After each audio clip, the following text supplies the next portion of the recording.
Welcome back to the Deep Dive. Today we are pulling apart something so fundamental to the human experience that we often forget to actually look at it. We just do it. We just do it every day. We wake up, we drink the coffee, we commute, we log in, we clock out. I'm talking about the daily grind, the 9 to 5, the career. It's the backdrop of our lives. Is it, though? Is it just the backdrop? I feel like it's the main stage. I was looking at the numbers in the stack you sent over, and there was one statistic that just stopped me cold. I think I know the one you mean. The average person will spend roughly 90,000 hours at work over their lifetime. 90,000. It is a staggering number when you say it out loud, isn't it? It's terrifying. I mean, that's 1/3 of your entire existence on this planet. And that's a conservative estimate. It is. That's not counting the time you spend getting ready for work or driving to work or, decompressing from work or complaining about work on the weekend. Right. If you add all that up, work is basically the dominant activity of being a modern human. It is. And because it consumes just a massive slice of the pie, it creates this incredible tension. Yeah. I think everyone feels it, usually on a Sunday evening around, 7:00 p.m. Oh, the Sunday scaries. I know them well. The Sunday scaries. Exactly. You start asking yourself, is this job, is it just a mechanism to pay the rent? Is it purely a transaction, an exchange of time for money? Or is it possible that this 90,000-hour investment can actually be the source of our deepest happiness or fulfillment? That's the central question today, isn't it? Can we find our soul in a spreadsheet? Can you find spiritual fulfillment in customer service queue? Or are we just, deluding ourselves trying to make labor mean something it inherently doesn't? It's a big question, a really big one. And look, I want to be really clear about the mission here. This isn't a career hack deep dive. Right. We aren't going to tell you how to negotiate a 5% raise or, how to optimize your LinkedIn keywords to get recruited by Google. That's all surface level stuff. Important, but not what we're doing today. No, we are going much, much deeper. We are looking at the philosophical and psychological exploration of the link between labor and the human spirit. The soul, really. And for that, we have a really fascinating stack of sources. We aren't just, looking at Forbes articles or blog posts. Yeah. We're pulling from some heavy psychological frameworks, specifically self-determination theory, which is really the gold standard in motivation research. Okay. We also have sociological data on job satisfaction that, frankly, paints a very messy, very contradictory picture of the modern workforce. I saw that. The numbers are all over the place. They are. And then we have some philosophical definitions of human potential and some really practical, actionable expert insights on a concept called job crafting. I love that term, job crafting. It sounds like something you do on Etsy, like dazzling your job description. A little bit, but it's much more practical than that. I know. We will get into the nuts and bolts of that later. But before we dive into the mechanics of happiness, we have to stop and define our terms. We have to. Absolutely crucial. Because I feel like in casual conversation, we use words like happy, satisfied, and fulfilled as if they are synonyms. But in the literature, they are definitely not the same thing. Not even close. And I would argue that confusing them is actually one of the reasons people feel so lost in their careers.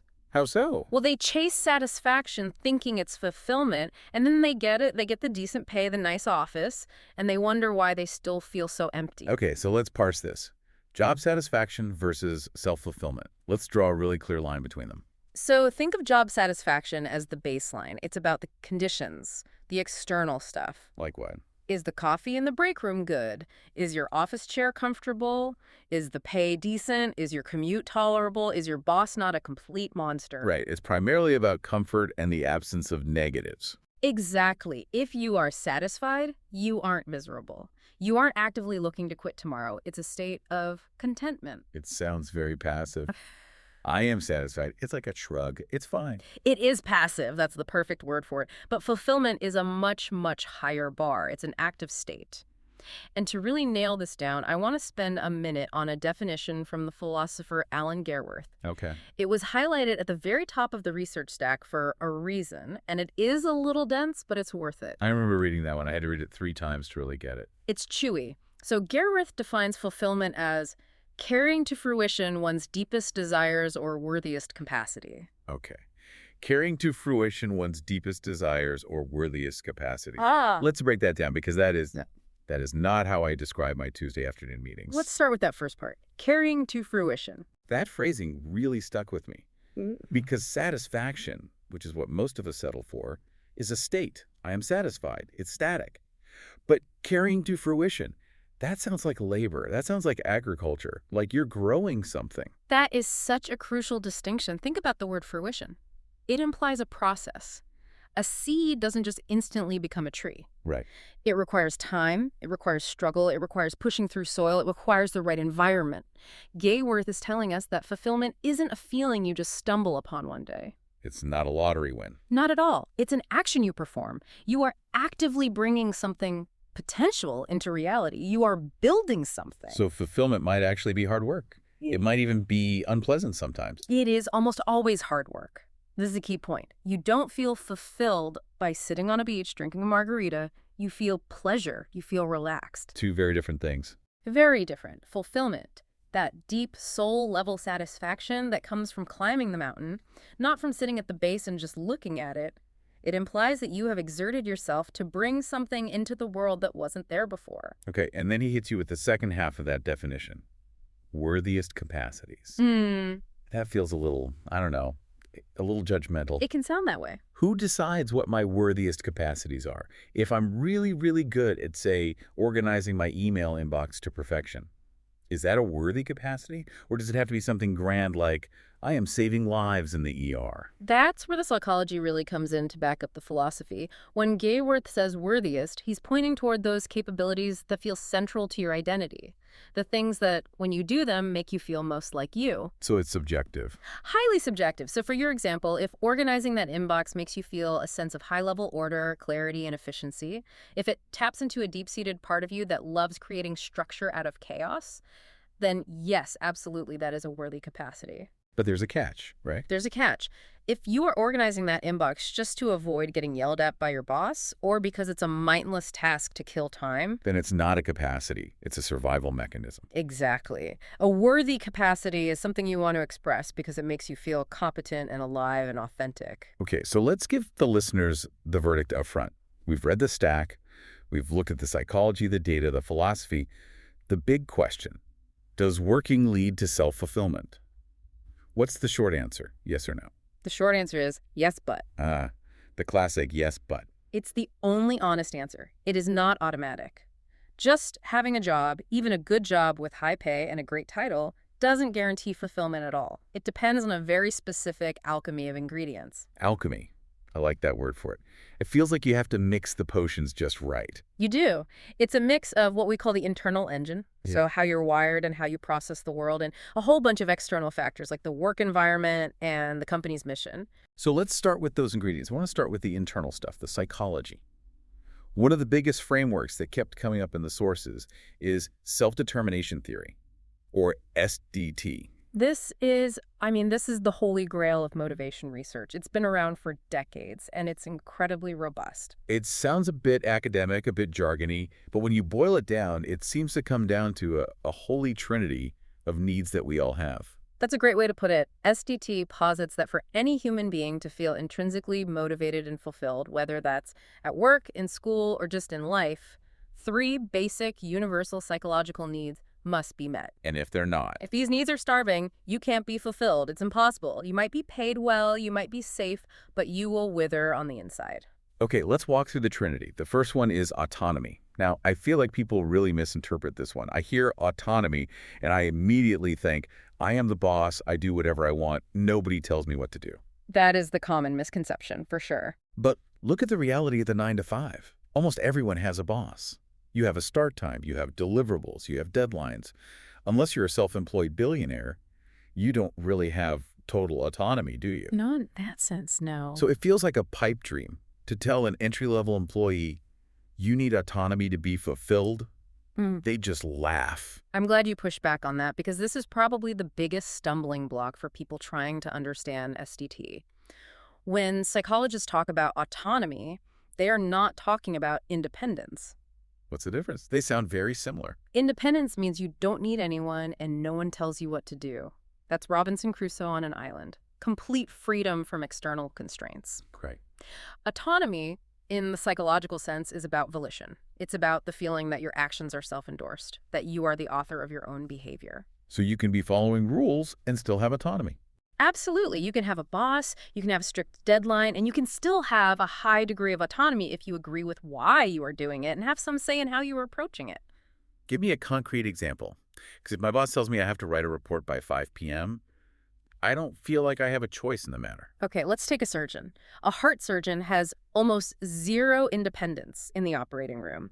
They have to follow a very strict protocol. They have to scrub in at a specific time. They have to work with a team. They can't just decide to, improvise a new technique mid-surgery. Right, it's incredibly rigid. But does that surgeon feel like a robot? Does she feel powerless? No, she probably feels incredibly powerful, in control. Exactly. Because she has high volition, she has internalized the importance of the task. She agrees with the protocol because she knows it saves lives. She is choosing to adhere to the rules because she values the outcome.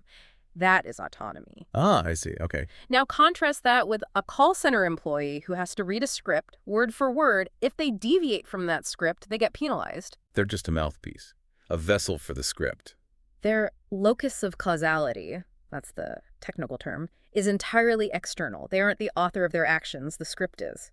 That is the soul-crushing lack of autonomy. So autonomy isn't I do what I want. It's more like I endorse what I do. That's it. You've nailed it. And the sources are crystal clear that the opposite of this micromanagement is basically a fulfillment killer. It's poison. Because it strips you of that endorsement. It does. When you are micromanaged, you lose that sense of volition. You just become a tool in someone else's hand. And tools don't have souls. Exactly. Even in a very junior, low-level role, if your manager gives you flexibility in how you execute your day, say you can choose which order to do your tasks in, or how to organize your desk, or how to phrase an email, that feeds the need for autonomy. Little things matter a lot here. Okay, so that's the first pillar, autonomy. The second one in the Trinity is competence. Now this one resonates with me immediately. It's that feeling of, I'm actually good at this. It's the joy of mastery. It's a fundamental human drive. We have an innate need to engage with our environment and feel effective within it. We want to cause things to happen. We want to have an impact. It's interesting because sometimes we think we want things to be easy. We fantasize about it. Man, I wish I could just sit here and do nothing all day. We do. But when you actually have a job where you do nothing, or where the work is so mindless it requires zero skill, it's absolute torture. It's incredibly boring. It's demoralizing. Think about why people play video games. Why do millions of people play Elden Ring or solve complex Sudoku puzzles? Those things are hard. They are frustrating. They make you want to throw the controller through the wall. They do. But we love them. We seek them out because they offer a challenge that is just right. It's not so easy that it's boring and not so hard that it's impossible. It's the Goldilocks zone of challenge. Precisely. In psychology, we call this being in a state of flow. When a challenge meets your skill level perfectly, you enter the state. You lose track of time. You're completely absorbed. You feel incredibly capable. And that's what we're craving at work. That's the feeling. The sources talk about a feedback loop here. You put in effort, you see a result, and that result reinforces your self-worth. It's that little dopamine hit of, I did that, I solved that problem, I built that thing. So without that feedback loop, work just becomes drudgery. It becomes a black hole. If you are working hard but never see the impact, if you write reports that you're pretty sure nobody ever reads, or you build products that nobody ever buys, you are starved of competence. And you just feel pointless. Utterly. We need to feel like we are growing, learning, and expanding our capabilities. And that connects right back to that worthiest capacities part of Gerwerth's definition we talked about. You're bringing them to fruition. So if you're in a job where you feel stupid, or where you feel like you're stagnating and not learning anything new, your fulfillment tank is just going to be on empty. 100%. It's a non-negotiable need. Okay, so we have autonomy and competence. That brings us to the third pillar of the Trinity. Oh, relatedness. I have to admit, this one surprised me a little. How so? Because we often think of work as what we do, the task, not who we are with. But the research suggests the social ecosystem is massive. It might be the most underestimated factor of the three, especially in Western cultures where we're very individualistic. Right. The mindset is, I go to work, not to make friends. But relatedness is the need to feel connected to others and care for other people and to feel cared for by them. It's a fundamental human need. We are social animals. To care and be cared for, I mean, that sounds really soft for a corporate environment. It sounds a little HR speak. It does, doesn't it? But work is fundamentally a social institution. Even if you are a coder sitting alone in a dark room, you are usually part of a team, you report to a manager, you're serving a user base, you're not on an island. And the finding here that just blows people away is that meaningful connections with colleagues can make even objectively boring or functional industries feel deeply fulfilling. So you could be doing something incredibly repetitive, like, I don't know, working on an assembly line or processing insurance claims.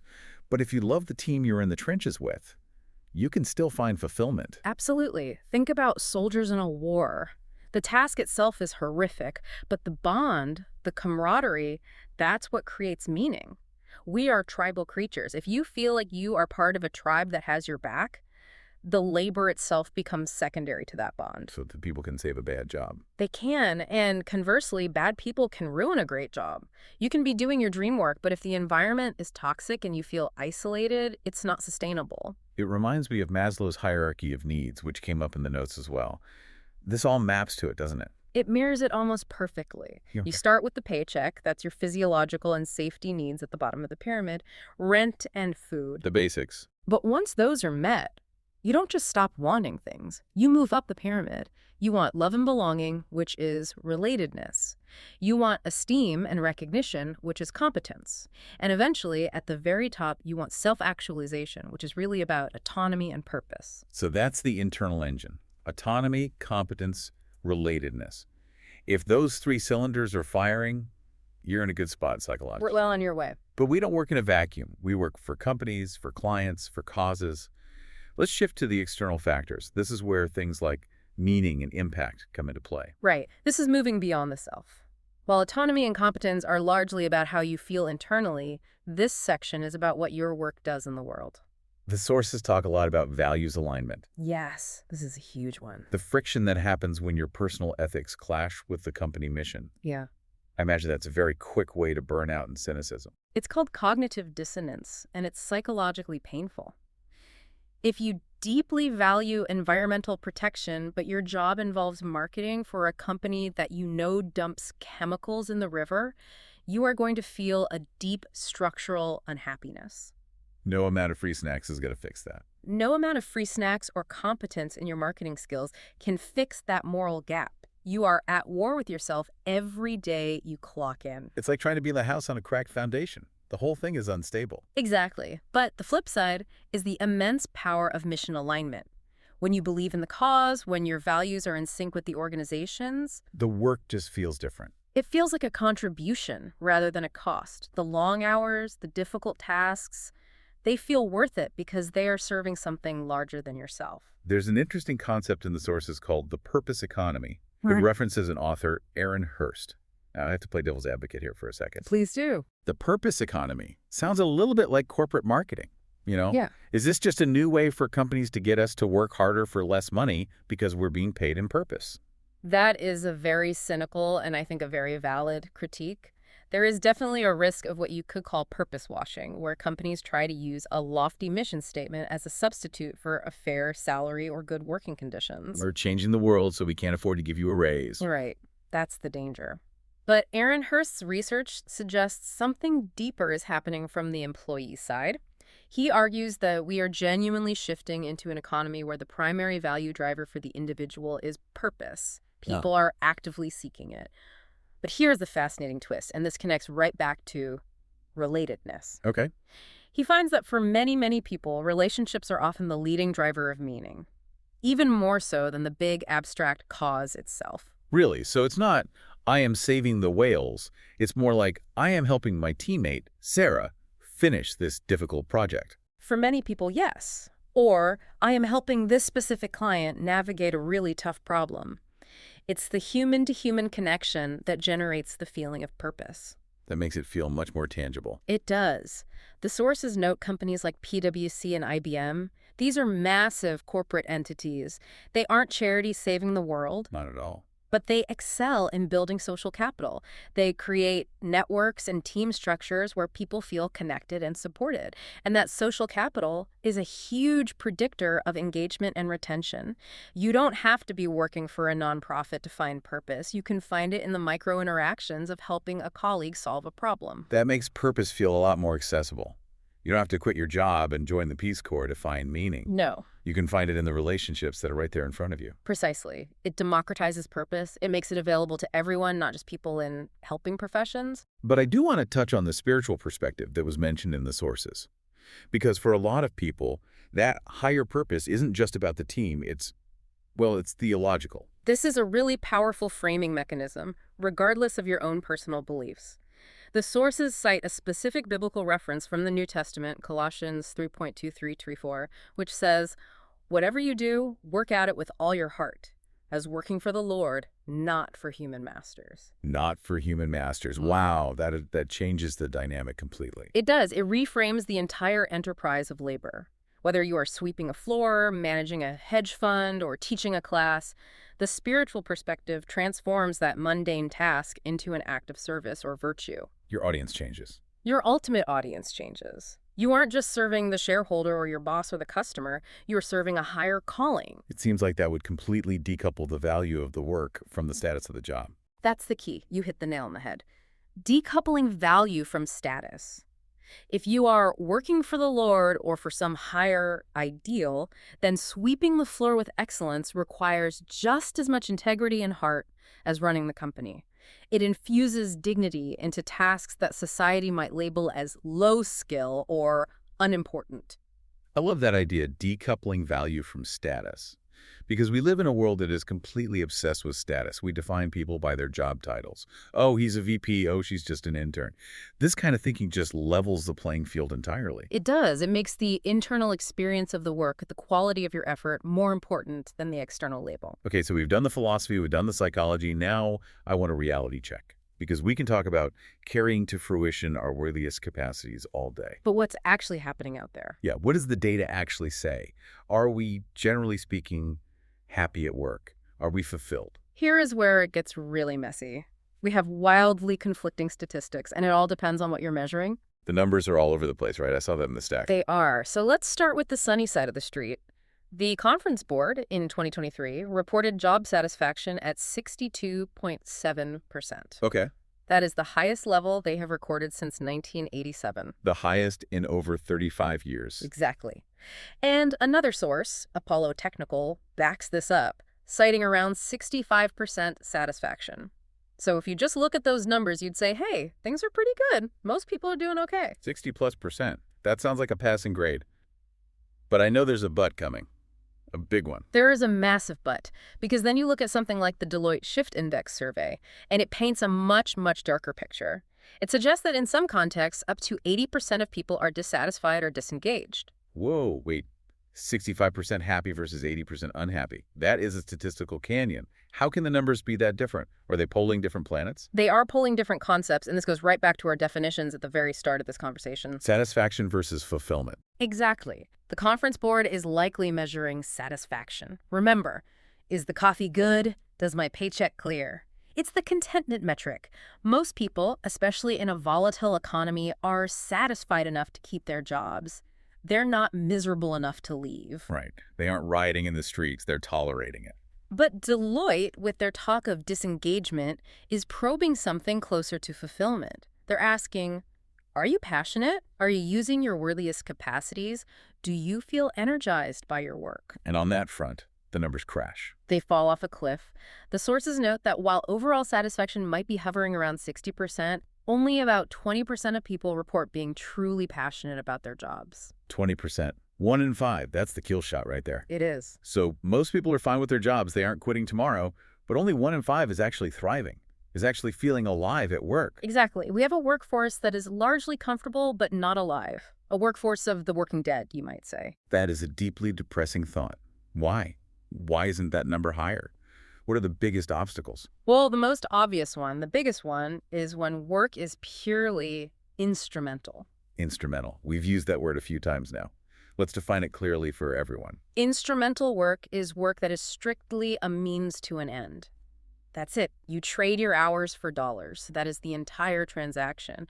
There is no deeper meaning sought or found. It's a tool to get money. It's a tool to get money to live the rest of your life. And there's a finding in the sources that illustrates this perfectly. They ask the lottery question. Oh, I know this one. We've all played this game. If financial independence were assured, if you won the Powerball tomorrow morning, would you stay at your job? And I'm guessing for that 80% who aren't passionate, the answer is, I'd be gone before the check even cleared. Correct. If the answer is I would leave immediately, then your work is instrumental.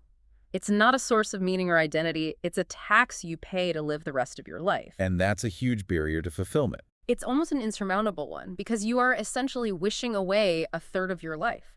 You are just waiting for the clock to run out so you can go live your real life. Then you have the more actively toxic elements. We mentioned micromanagement earlier, but the sources also list things like a lack of appreciation or just plain negative, cynical environments. Right. You can have a job that on paper aligns with your values and uses your skills. Yeah. But if your boss is a narcissist, or if good work is never acknowledged, or if your colleagues are constantly backstabbing each other, It just grinds you down. it grinds you down. Those psychological needs for autonomy, competence, and relatedness get absolutely crushed. The sociological perspective here introduces the concept of alienation. Alienation. That sounds very Karl Marx. It is rooted in that tradition, yes, but you don't have to be a Marxist to feel it. Alienation describes a state where the worker feels divorced from the product of their labor. Like a cog in a machine. You're a cog in a machine. You're turning one screw on an assembly line, but you never see the final car. Yeah. You never meet the customer who drives it. You don't own the result. You feel like a spare part, replaceable. And the sources say this feeling gets worse depending on income and working conditions. It does. It can make work feel like a truly soul-sucking activity, something that drains you of your humanity rather than enhancing it. There's also a really interesting point in the sources about expectations. Mm. And this is where I start to wonder if we might be doing this to ourselves. Are we maybe just expecting too much? Like, are we trying to get our jobs to be our family, our church, our hobby, and our bank account all at once? That is a very, very valid question. And I think the answer is, for many of us, yes. Societal expectations have shifted dramatically. 200 years ago, you worked to survive. You were a farmer or a blacksmith. You didn't expect your farming duties to fulfill your soul. Right, you found meaning elsewhere. You found meaning in your religion, your community, your family. But today, in a more secular, more industrialized, more individualistic society, we have transferred that enormous burden onto our careers. We put immense pressure on a 9-to-5 to complete us. We want the job to be the one. We do. We treat it like a romantic partner. We go on interviews like their first dates, hoping for that spark. And when it's just work, we feel let down. Exactly. When you put that much weight on a single institution, disappointment is almost inevitable. Sometimes a job is just a job, and the pressure to make it a grand spiritual journey can actually lead to feelings of inadequacy and failure when it turns out to be, just paperwork. So we've got the diagnosis. For a lot of people, work is instrumental, maybe a bit alienating, and they're definitely expecting too much from it. Yeah. So what do we do? If I'm listening to this on my commute to a job that I currently hate, do I just quit? Is that the only answer? Well, that's the nuclear option. And for some people in truly toxic situations, maybe that is the answer. But not for everyone. Not for most people. The sources suggest a middle path, a more subtle, more empowering approach, something called job crafting. Okay, this is the part I've been waiting for. The practical, what can I do on Monday stuff. What is job crafting? So job crafting is the proactive process where employees actively shape their work to better fit their values, their strengths, and their passions. It completely challenges the idea that a job description is a fixed, rigid cage that you're trapped in. You're not just a passive recipient of tasks. Exactly. Instead of waiting for the perfect role to be handed to you, you proactively tweak the one you have. You're the sculptor, not just the clay. Okay, but how? Let's get really specific. If my job description says enter data into Spreadsheet for 8 hours a day, I can't just decide to start designing logos instead. I'll get fired. Of course. You can't stop doing the core job. You have to deliver the output that you're paid for. But researchers who study this have identified 3 specific levers you can pull to craft your job around the edges to make it a better fit for you. 3 levers. Okay, let's go through them. What's number 1? The first is task crafting. This is changing the actual scope or nature of what you do, either adding new tasks or altering your existing ones. Give me an example of how you do that without ignoring your boss's instructions. Okay, the sources mention a deeper study on this. There was an accountant, a strictly numbers guy, who realized he was bored out of his mind just staring at ledgers all day. But through some self-reflection, he realized he loved teaching and mentoring. But he couldn't stop being an accountant. He couldn't, but he crafted his role. He went to his manager and volunteered to take charge of training all the new hires in the department. He became the onboarding guy. Exactly. Nobody asked him to. It wasn't in his job description. But by adding that task, he turned a solitary, boring job into a social mentorship role. He bought himself some relatedness and some competence in an area he was passionate about just by tweaking his schedule. He still did all the accounting, but he diluted the boredom with something he loved. That's brilliant. So task crafting is about adding or emphasizing tasks that hit your competence or relatedness triggers. What's the second lever? The second is relational crafting. This is about changing who you interact with at work. So curating your office social life. That's a great way to put it. You are the curator of your social energy. If you are constantly drained by the toxic gossip in the break room, you make a conscious choice to stop going to the break room. You limit your exposure to the energy vampires. You protect your energy. You do. And conversely, if you find you get a lot of energy and inspiration from talking to the engineering team or the creative team, you find reasons to walk over to their side of the building. You ask to sit in on one of their meetings. You offer to help them with a project. You are building your own microculture within the larger company. Yes. The research shows that even one high-quality connection a day, a single 5-minute chat with someone you actually respect and like, can significantly offset hours of drudgery. You are taking control of your social ecosystem. Okay, task crafting, relational crafting. And the third lever, this one sounded the most abstract to me when I read it, cognitive crafting. This one is purely a mindset shift. It's about reframing the purpose and meaning of the work you do. The classic example here, which was in the sources, is the janitor at NASA story. You know the one. I think so. It involves JFK visiting NASA. That's the one. It's the 1960s, the height of the space race. President Kennedy is touring the Space Center. He sees a janitor mopping the floor late at night. He walks over and asks the man, "What are you doing?" And what does he say? And the janitor doesn't say, "I'm mopping the floor," or "I'm cleaning up." He stops, looks the President of the United States in the eye, and says, "Mr. President, I'm helping put a man on the moon." That is cognitive crafting. Chills. That is it in a nutshell. He didn't change his tasks. He was still mopping a floor. He didn't change his relationships. He changed the meaning of the labor. He reframed the what into a why. He connected his small instrumental task to the massive, inspiring mission of the entire organization. That's incredibly powerful. But I have to ask, isn't there a risk that this is just lying to yourself? A bit of self-delusion, like I'm not just a cog, I'm a crucial gear in the grand mechanism of global capitalism. That's the Pollyanna risk, and it's real. If the job is truly toxic, if you are being abused or illegally underpaid, cognitive crafting can be a Band-Aid on a bullet wound. You shouldn't use it to tolerate an intolerable situation. It's not an excuse for exploitation.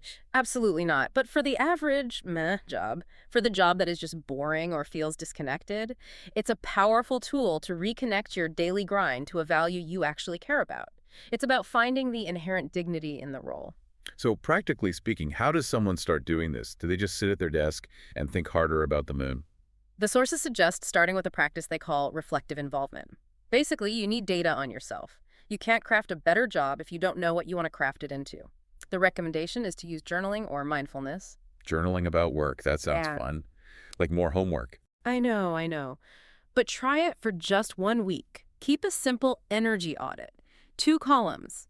At various points in the day, note what you were doing when you felt energized, engaged, or in flow.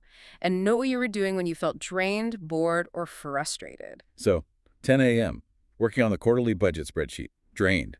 2:00 p.m. Helping the new intern figure out the software. Energized. Exactly. After a week, you'll have a clear map. You'll see patterns. Once you have that data, you can apply what psychologists call an internal locus of control. You stop waiting for your boss to magically guess what makes you happy. You look at your list and you say, okay, the data shows I like mentoring. How can I engineer more of that into my job next week? You become the architect of your own workday. You start engineering those moments of satisfaction and fulfillment yourself. I like that. Energy audit. It takes the emotion out of it and makes it an engineering problem to be solved. But I think we also need to zoom out. We've been focusing so hard on the job itself, fixing the job, crafting the job, But the sources really emphasize taking a holistic view. This is the tapestry metaphor. And it is, I think, a beautiful and essential idea. Tell us about it. The sources describe a fulfilling life as a rich tapestry woven from many different threads. Work is a big, thick thread for sure. It's a third of your life, so it's a huge part of the pattern. But it's not the only thread. It's not the only thread. There are also threads of relationships, leisure, creative expression, community involvement, spirituality, health. All of these things make up the whole picture. And the danger comes when we try to weave the whole tapestry out of just that one single thread of work. Precisely. That is the danger of having your entire self-concept tied to your professional role. If you were your job, if you were John the lawyer or Sarah the VP of marketing, then what happens if you get laid off? You lose your job, you lose yourself. It's an existential crisis. It's an incredibly fragile and high-stakes way to live. The sources are emphatic about the need to diversify your identity, find meaning in hobbies, be a runner, be a parent, be a volunteer at the animal shelter, be a terrible but enthusiastic guitar player. So you have multiple sources of fulfillment. You have multiple sources of competence and relatedness outside of your 9-to-5.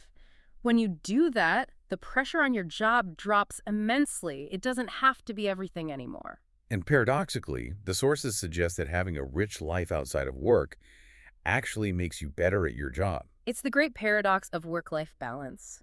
When you have autonomy over your personal life, when you have time to rest and play and be a whole person, you bring more energy and less resentment to your job. It makes the work more sustainable. That makes so much sense. If work is your only source of fulfillment, you will squeeze it too hard. You will be needy. You'll demand too much from it. And eventually, you will burn out.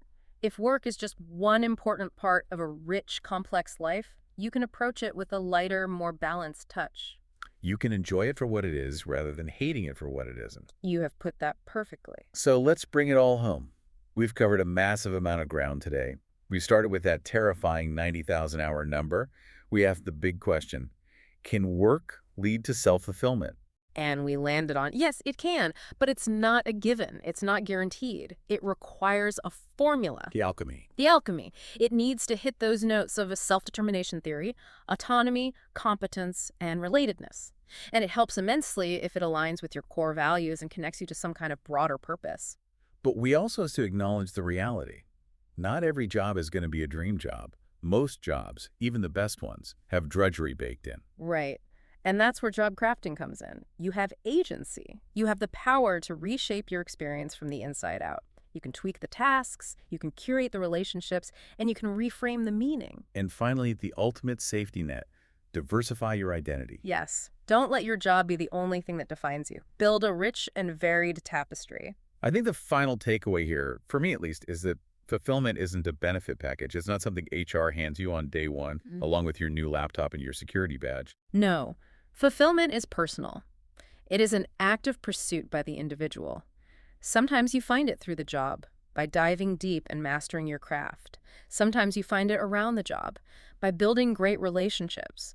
And sometimes you find it by realizing the job is just a stable support beam for the rest of your beautiful life. And that leads us to our closing thought. The one thing we want to leave you with to mull over this week. We so often hear the cliche, do what you love and you'll never work a day in your life. So much pressure in that phrase. A ton. But what if we flip it?